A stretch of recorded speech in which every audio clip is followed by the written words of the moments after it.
it would be a mistake to condition Ukraine accession to the EU, and by the way, Ukraine accession to NATO, to a peace and to a settlement. Because if we say that, you can be sure that the Putin regime will make sure that there will be no settlement, no peace. They will maintain a so-called frozen conflict, de facto a low-intensity conflict, to ensure that Ukraine does not join the EU and NATO. And therefore, peace, in my view, should not be a condition to Ukraine joining the EU or NATO.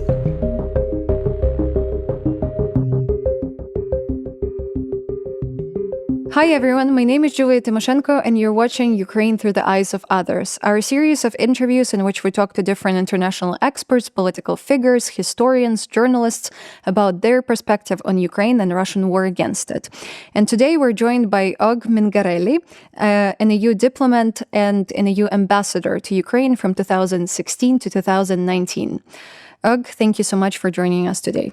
Thank you for having me. You have a really huge and distinguished career in diplomacy, and you worked a lot on the Ukraine topic as well in your career, even before you became the EU ambassador to Ukraine. Could you tell us a little bit more how that experience shaped your overall approach to international diplomacy?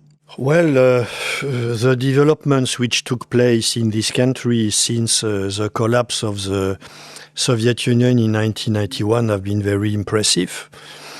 And these developments have shown that when there is a strong will from a people to change their country, they can do that. That's what the Ukrainians managed to do. The 2024 Ukraine has nothing to do with the 1991 Ukraine. The people of Ukraine have really managed to change their country for the better.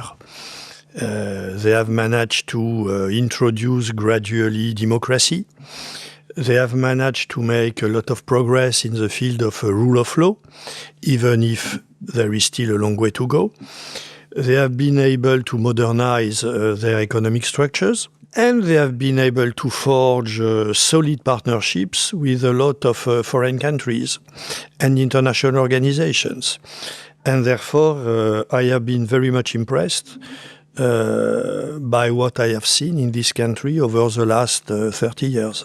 And when you came here, because we were speaking a little bit before our interview, you came here just a little bit after Ukraine's independence in 1992, were you hoping for such a relatively rapid change to come to Ukraine? No, really, it was difficult for me to imagine that Ukraine could have changed that way, especially the people. When I look at the young people of your generation now around me here when I am in Ukraine, it's unbelievable to think that 30 years ago your parents were Soviet citizens. It's another culture, another mentality, another behavior. It's really a different country and different people. What are some difference in mentality maybe you've noticed personally? But it's clear that there is a sense of responsibility today in Ukraine. People understand that they have their own fate in their own hands. If one look, for instance, at the strength of the civil society, this shows that Ukrainians believe, and they are right, that they have a key role to play in the transformation of their country. And this is something which is very important and which did not exist under the Soviet Union. Would you say that the European perspective at that time on Ukraine was also coming from a place of not really expecting a fast democratic change in the country? Or what was the approach maybe at the beginning of Ukraine's independence, in your opinion? But 30 years ago, Ukraine had no EU membership perspective. For 30 years, the Ukrainians have been told that they would never join the EU in a very, very clear way. And it's only in 2022, in June 2022, 4 months after the Russian full-scale invasion, that the EU decided to grant your country an EU membership perspective. No, when your country became independent, the main issues at stake was to promote some kind of transition politically, to introduce gradually democracy, and to modernize the economic structures. But in my view, the ambitions of your first leaders in the early 90s were rather limited. Yeah, and maybe faced not really towards the EU at that time.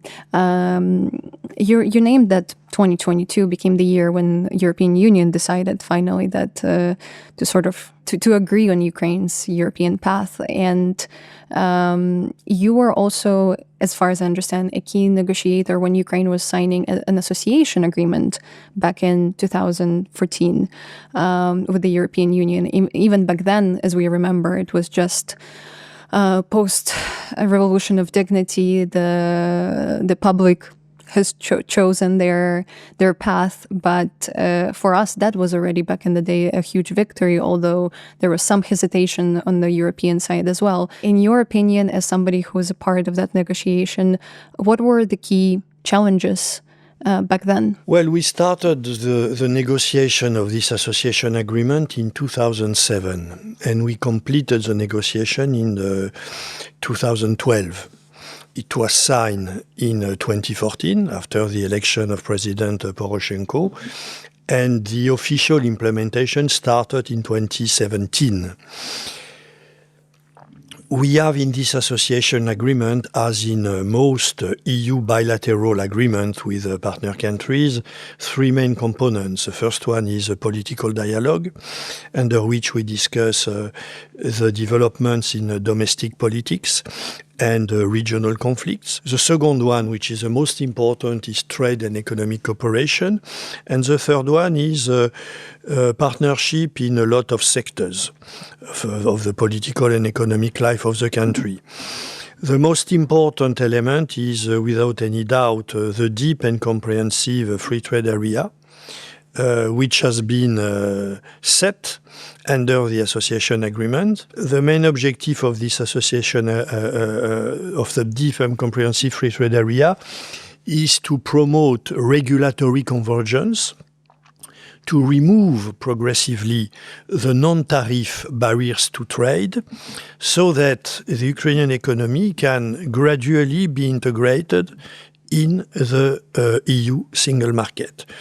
This was the most important element of the agreement, and this was probably the one which required most efforts. We currently also see certain tensions between Ukraine and other EU countries currently when it comes to trade.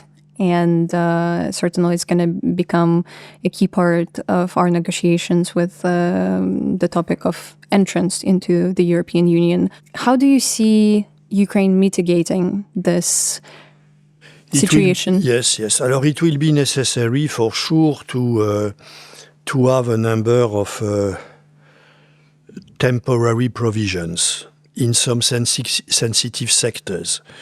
It's clear that when it comes to agricultural products or steel products, it will be necessary to be extremely careful and probably to have transitional periods, because Ukraine, as you know, is a major exporter of steel and agricultural products. Mm-hmm.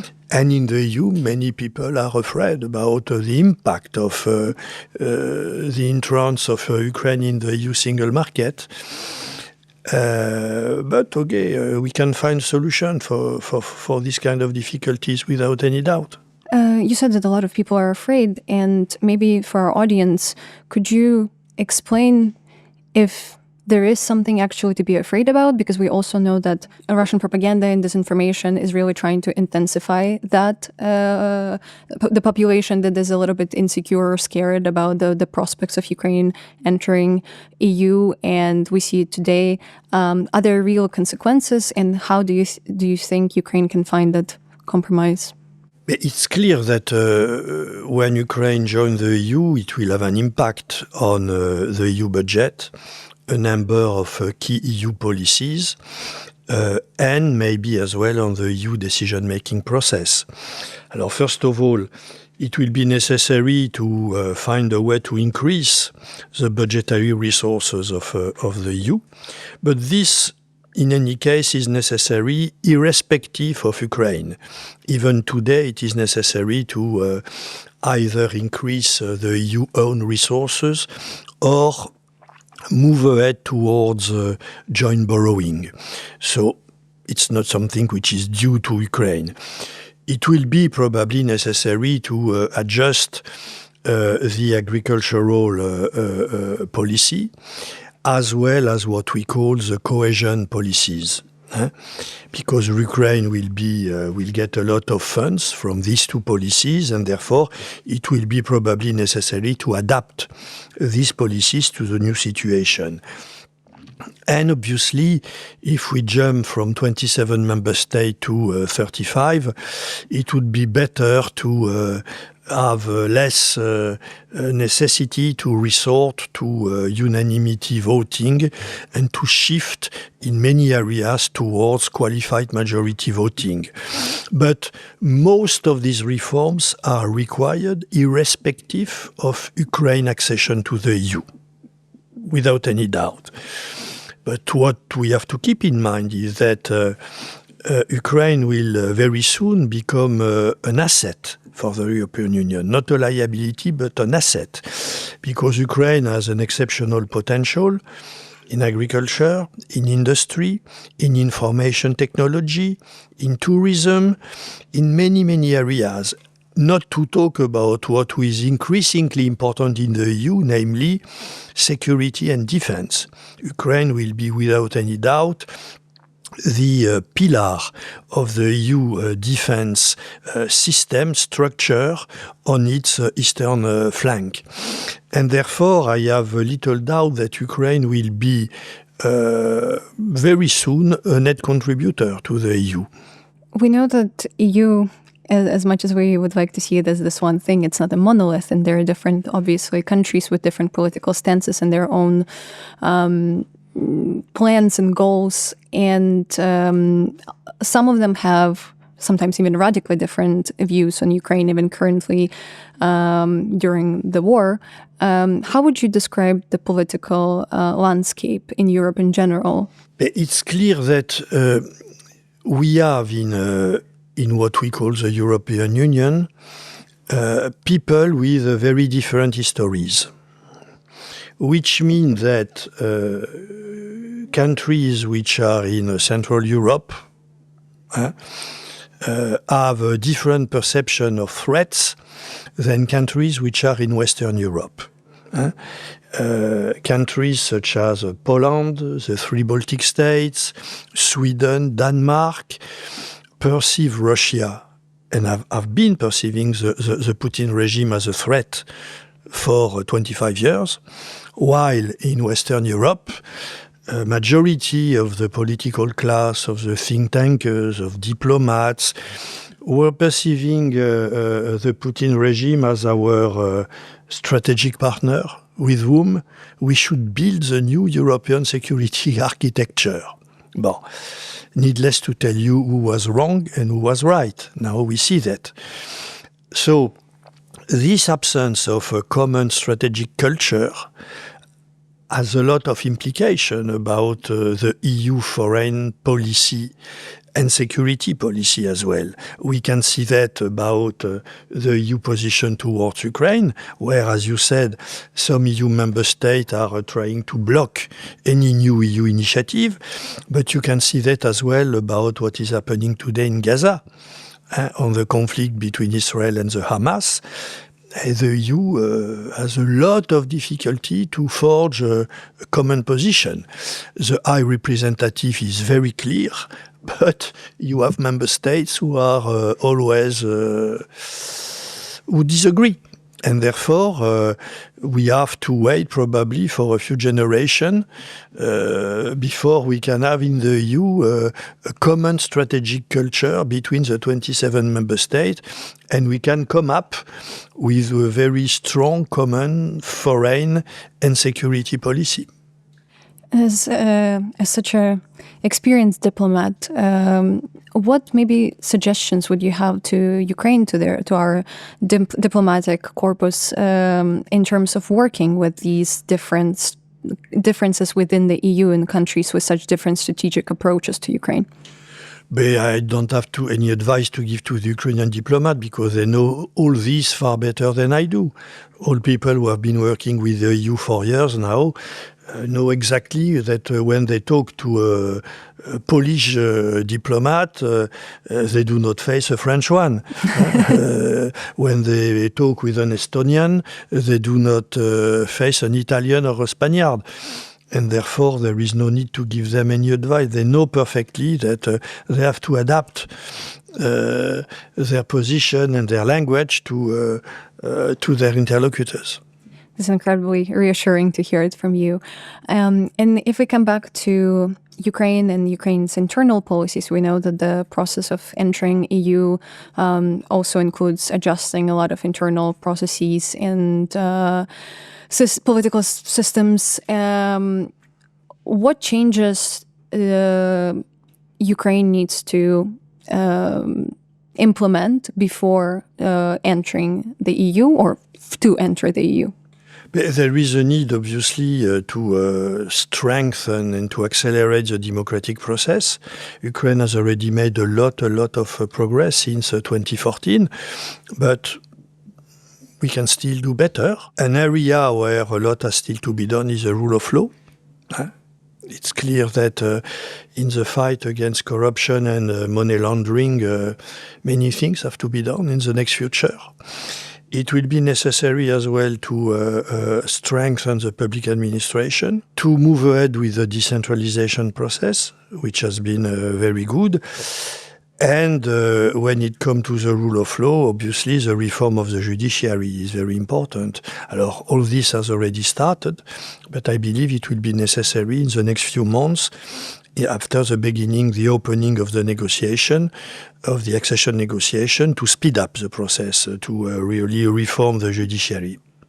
When it comes to strengthening the democratic process, what you said, what are some maybe concrete steps to do that, especially during the war? Because the war is also a very tricky moment for democracy, and it's a challenge in a way. Sure.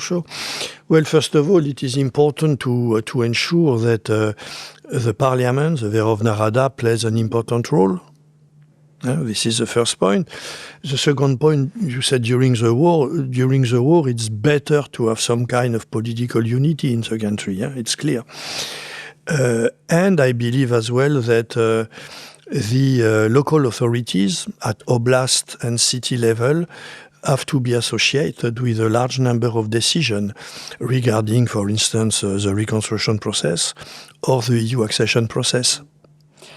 In the previous interview, you also mentioned that Ukraine could follow a similar path to Baltic countries when entering the EU. Could you describe a little bit more what it would look like? Yes, I said this because, in Western Europe, many people say the Western Balkan countries made very limited progress to move towards the EU in 20 years, because the Western Balkan countries got an EU membership perspective at the Thessaloniki summit in 2003. And when you look at their situation today, they did not make a lot of progress. Alors, some people say if it took 20 years for the Balkan countries to close 3 chapters out of 33, it will take decades to Ukraine. And I said, you cannot compare, because you have 3 elements which determine the pace of the accession process: the political will of the leadership of the country, the capacity of the public administration, which will have to take over the acquis communautaire, and the state of the public opinion. And on these 3 elements, Ukraine is far more advanced than any other candidate country. Since 2004, a majority of the people in this country say we want to live in the kind of society which exists in Western Europe, an open society with a social market economy. I don't know many current candidate countries in which you have this determination of the public opinion of the people. The leadership, well, under Yushchenko, Poroshenko and Zelensky, it was clear that Ukraine wanted to join the EU and NATO. And as regards the capacity of the public administration, I have been working for a number of years here to assist the Ukrainian to take over the Ukrainian legislation to comply with, to implement the deep and comprehensive free trade area. And I can tell you that you have very competent people in the relevant ministries. And therefore, I said the reference point for Ukraine should not be the Balkans, but rather the Baltic countries, where in 3 to 4 years' time, some Baltic countries manage to take over the acquis communautaire. If we talk about the timeline, I know that it's quite difficult to predict because it might take, years, decades, different experience for different countries, something that you just named. But obviously, we also have a question of the active military conflict, the war. Will European Union, in your opinion, wait until some sort of peace agreement and settlement before allowing Ukraine to join? I cannot tell you what will happen, but what I think personally is that it would be a mistake to condition Ukraine accession to the EU, and by the way, Ukraine accession to NATO, to a peace and to a settlement. Because if we say that, you can be sure that the Putin regime will make sure that there will be no settlement, no peace. They will maintain a so-called frozen conflict, de facto a low-intensity conflict, to ensure that Ukraine does not join the EU and NATO. And therefore, peace, in my view, should not be a condition to Ukraine joining the EU or NATO. And you also talked in the previous interviews about the really important need for the immediate post-war reconstruction and how that is crucial to Ukraine's future. Obviously, that's something really, really difficult to achieve, and there's a question of funds. And we know that in the EU and in the world in general, there is this topic of frozen Russian assets and how they could be used to help Ukraine to rebuild its infrastructure. There's still a lot of hesitation around that. Yes. My question to you is, could you maybe give us a perspective why a lot of countries are very hesitant to move forward with that process? There are two questions, one on reconstruction and one on the frozen asset. On reconstruction, it's necessary, obviously, and the Ukrainians, by the way, have already started the reconstruction, because if you want to keep some people in difficult areas which are under a constant Russian shelling, Sumy Oblast, Kharkiv Oblast, Lugansk, Donetsk Oblast, Dnipro, Oblast, Zaporizhia, Kherson, it is necessary to ensure that the people there can benefit from the basic services. And therefore you have to repair the energy infrastructure, which is constantly destroyed by the Russians. You have to ensure they get water, medical services, schools. You have as well to demine, because mine clearance is very important. Otherwise you will have thousands of people killed by landmines. And therefore, I believe that it was necessary, as Ukrainians did, to start the reconstruction process without waiting for a ceasefire. And they did that in a very wide way. Regarding now your second question, namely the use of the frozen Russian asset, there are about 300 billion euros of the Russian central bank assets which have been frozen in the Western world. Out of these 300 billion, you have about 200 billion frozen in the EU, in Belgium. And there has been a discussion for months now between people who said we should use all these funds to compensate for the destruction of Ukraine by the Russian forces, and people who have said, especially the German and the French, you cannot do that, because if we do that, we do not respect international law. We will destabilize the financial markets. It will have a very negative impact on the euro, our common currency, and therefore we cannot do that. And they have proposed, and this is now a point on which there is, I believe, a consensus in the EU, that we will use the windfall profits of these frozen assets. The interest generated by these immobilized assets, which means that we will have between 3 and 4 billions per year available for financing the transfer of weapons and funding the reconstruction process. This is where we stand. Do you think it would actually have such a negative impact in reality, as the French and the Germans said? Look, what can I tell you? I'm not a politician. They consider that it would be bad for the euro and for the credibility of the EU on the financial market to do that, and therefore this was their position. Yeah, it's a very interesting argument about the international law when Russia doesn't really follow any international law. Yes, but they say we cannot reproach Russia to violate international law and on our side violate international law. You see? Yeah. When it comes to military and defense cooperation between EU and Ukraine, what are some possibilities you currently see that maybe are not really explored by the two parties? My understanding is that the EU is trying to develop, EU member states are trying to develop a strong cooperation with the Ukrainian weapon industry.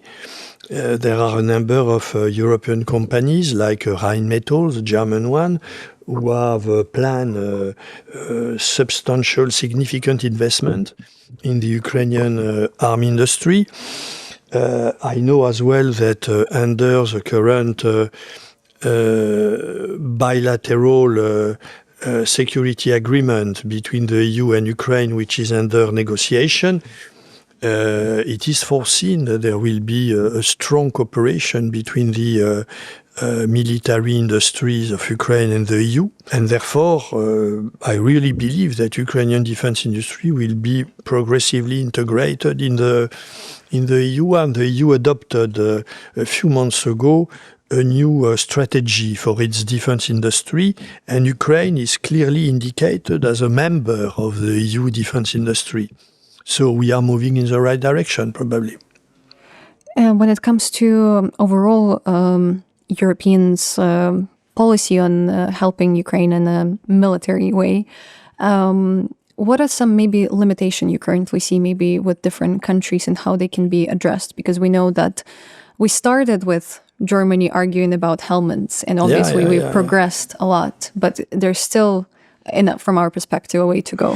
What can I tell you? I believe that we should provide more weapons to Ukraine, and we should be quicker, without any doubt, because the Ukrainians pay with their lives our delays and our hesitations. We should not show any fear of an escalation. We should not show any fear of the Russian nuclear threats. We should just give Ukraine all equipment and instruments and tools they need to defend their country and to avoid all these people who are killed on a constant basis on the battlefield. This is what I believe, and therefore we should provide Ukraine with more long-range missiles, with the long-awaited F-16, the fighter jets. We should as well allow Ukraine to target Russian military bases and equipment on Russian territory. So we should not put all these constraints on the Ukrainians who are just defending their country. What would you say to the proponents of that de-escalation policy? Because you said that we should not be fearing the escalation, but there is a lot of politicians currently that are afraid of crossing certain red lines. No, I don't think that we should have any red lines. It should be up to the Ukrainians, first of all, to decide when they want to negotiate and on which terms. Because the fate of their country is at stake and their lives is in danger, not ours. So it's up to the Ukrainian to decide. And in my view, we should do everything possible to avoid a negotiation under the Russian terms, because this would be a victory for the criminal regime who decided to aggress without any reason a neighbor and to kill thousands of people and to devastate the country as they are doing. And it will be a way to embolden the bully. And you can be sure that he would not stop to Ukraine. He would quickly move to Moldova, Georgia, and probably he will try as well to destabilize some Baltic states. And therefore, my view is that we should be extremely firm and provide Ukraine with all tools and equipment they need to repel the Russian aggression. I think it's amazing to hear such strong position from somebody like you, who obviously have been here and understand this situation and this war really deeply from the political side. But in your opinion, how do you explain this to like an average European citizen who might be saying like, oh, like I have all of these issues that are concerning me right now, economic and so on, political in my own country, and we're sending like billions of euros to Ukraine. What do you think should be the communication strategy maybe inside the EU as well? We should explain all EU citizens that this war is not Ukraine war. It is our war as well. The Putin regime is not only aggressing Ukraine, it is aggressing an international order based on a number of key principles which are enshrined in the UN Charter. And therefore, I believe that unlike what some European politicians say, this is our war. It's not just Ukraine war. And this is, in my view, the message we should send to EU citizens so that they really feel involved in this war. And how do you assess the role of Russian disinformation and propaganda currently in the EU, especially before the upcoming elections? The Russians are extremely effective in the manipulation of information, far more effective than anybody in the EU. They are strong. They have managed to impose their narrative on what Ukraine, Moldova and Georgia are about the fact that the Maidan revolution was just an American coup, this kind of stuff. A majority of citizens in Western Europe, not in the EU in general, but in Western Europe, believe this kind of narratives. Yes. And therefore, my answer to your question is very clear. Russia is extremely effective in the ideological battle, in spreading disinformation, in manipulating the information. They have a lot of tools and instruments in Europe, a lot. They have proxies in the political class, in think tanks, everywhere. And they manage to spread their narrative in a very, very efficient way. And this is not only since 2022. This is the case since, in my view, the beginning of the Putin regime in the summer 1999 when he became prime minister. Yeah, that's when it's probably started. And how do you think the EU can counteract that disinformation and that psychological operation that Russia is doing? Because I've heard kind of the people say that, well, democracies will always lose to authoritarian regime and autocracies and dictatorships when it comes to informational war. Do you agree with that, or? I don't know, frankly. I'm not an expert in this area. I only believe that it would be helpful if we would just speak in Western Europe of the Putin regime as an autocratic regime. Because again, for more than 20 years, people in Western Europe have heard that the Putin regime was our strategic partner. Okay? It would be helpful if we would say, look, this is an autocratic regime.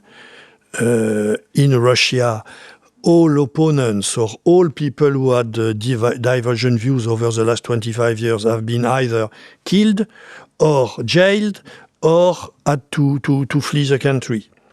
And outside the country, Russia has been trying to destabilize all neighboring countries for 25 years. Belarus is today under total Russian control. Georgia now? They have, over the last 20 years, deployed a lot of efforts to destabilize Ukraine, Moldova, Georgia.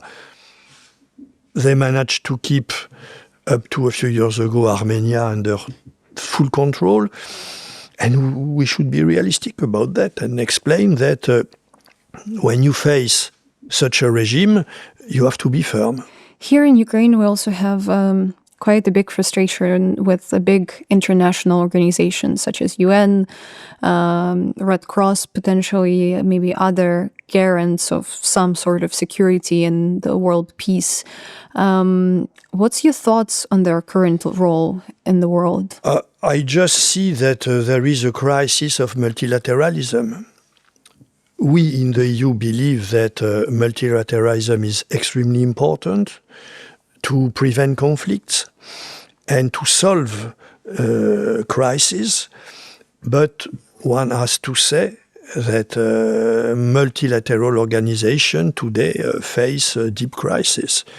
You mentioned the UN, and it's a good example. You see that in the Security Council, there is a total paralysis, not only about Ukraine, but look about Gaza now. Look at the WTO, World Trade Organization, same thing.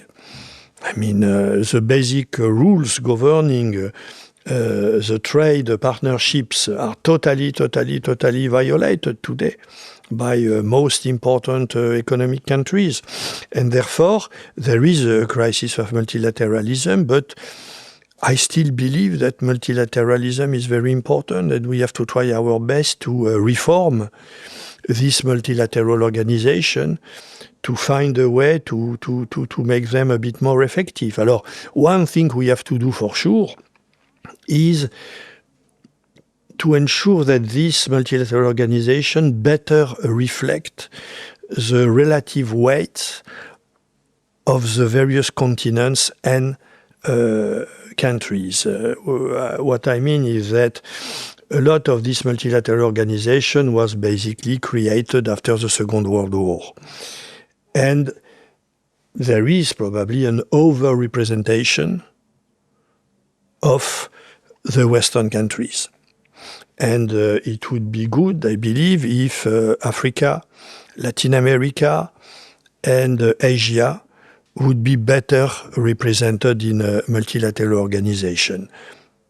You also expressed that you believe that Ukraine should be accepted to NATO as it is in previous interviews or talks. And obviously right now there's certain uncertainty about NATO's willingness to even look at that prospect. What do you think are the main challenges there?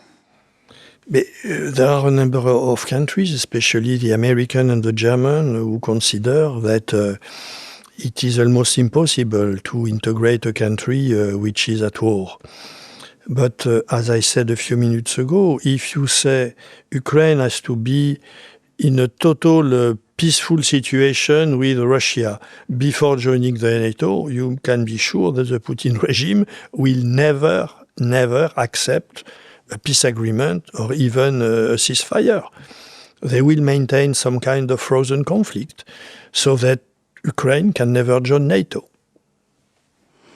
And do you think some sort of rules or the structure on which NATO operates as an organization should be rewritten to adapt for Ukraine's situation? I am not an expert. I don't want to say anything about NATO, frankly. I don't know if it has... no, I don't know. I just believe that NATO should, as quickly as possible, integrate Ukraine, even if Ukraine is not at peace with Russia. Otherwise, you can be sure once again that the Putin regime will never accept any kind of settlement.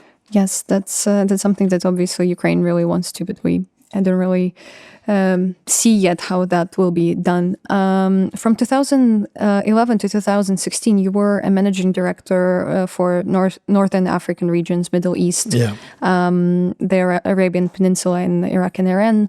And obviously, you have experience working with those regions. And Ukraine currently is trying to strengthen their policy in some of those areas as well.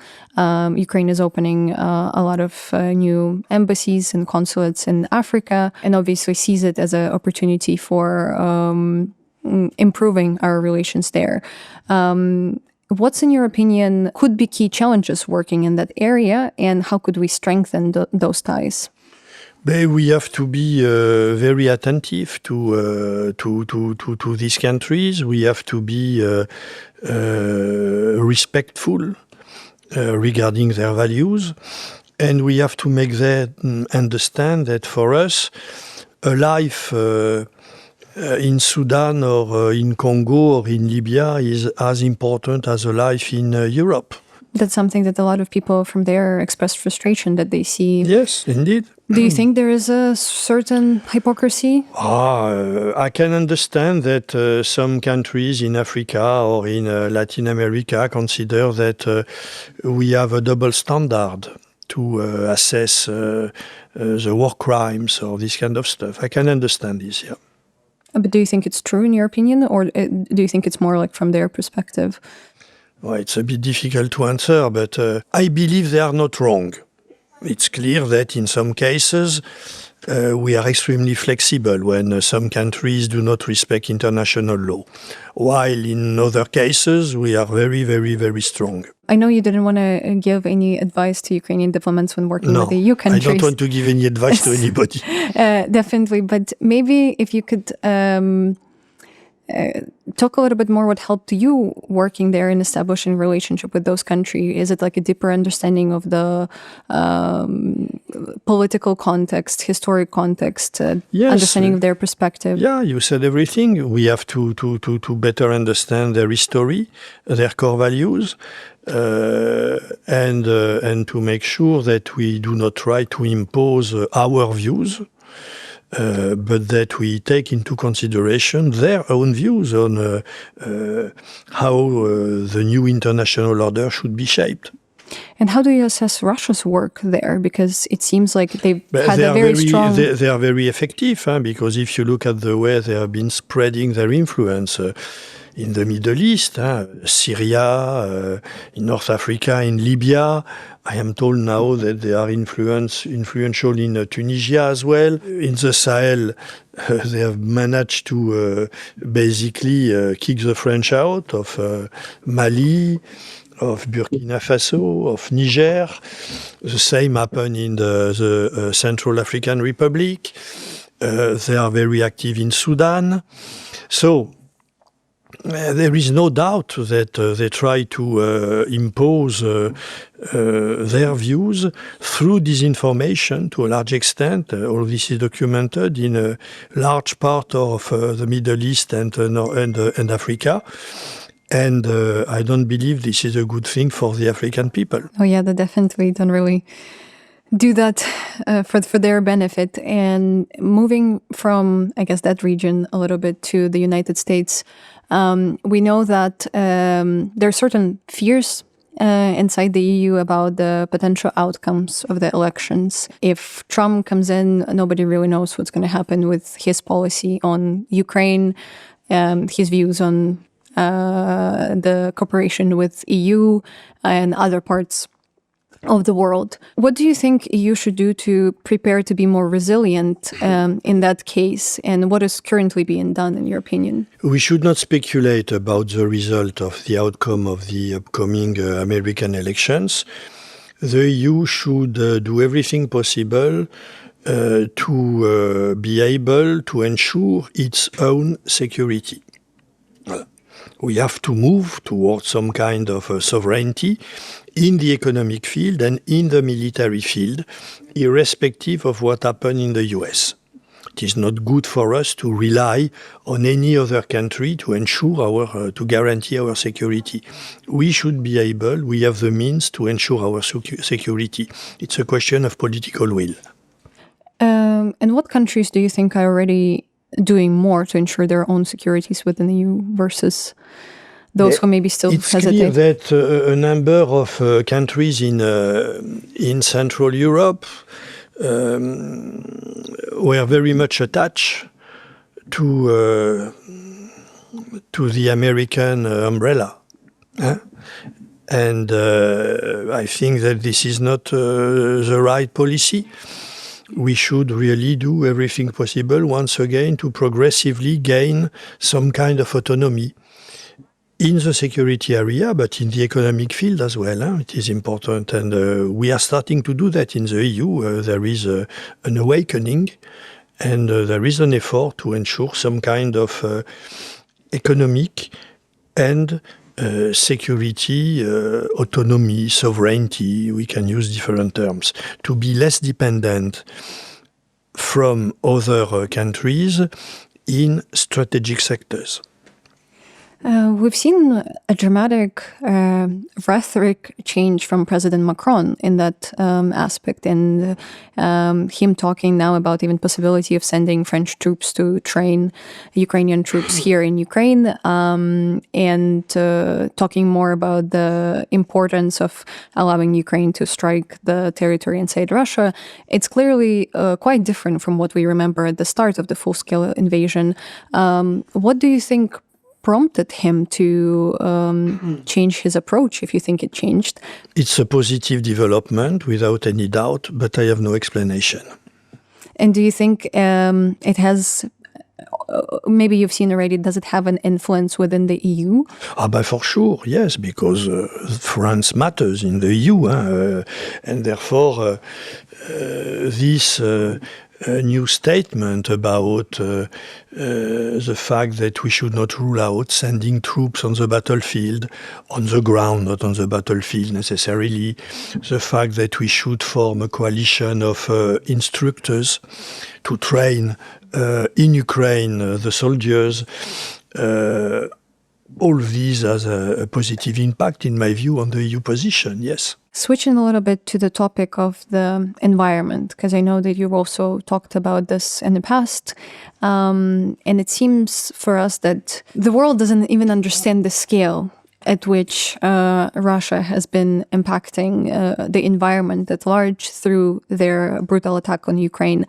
What we could do more to attract attention to this topic? Well, we have just to explain what the situation is about, and the fact that the Russian aggressor is devastating a large part of Ukrainian territory.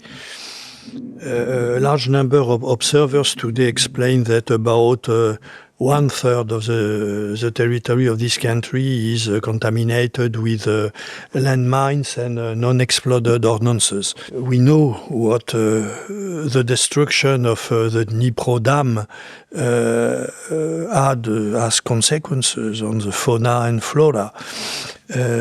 We know that steel factories and thermal power plants are bombed and destroyed with asbestos spreading everywhere in the region. We know that water is not pumped in the coal and iron ore mines, which means that gradually the underground water gets contaminated. So it's a devastation of the country. And therefore, we have to ensure that the preservation and the restoration of the environment get its right place in the reconstruction process. It is obviously far less spectacular than rebuilding a bridge or a road, but it is far more important for the health of the Ukrainians who will live in these regions.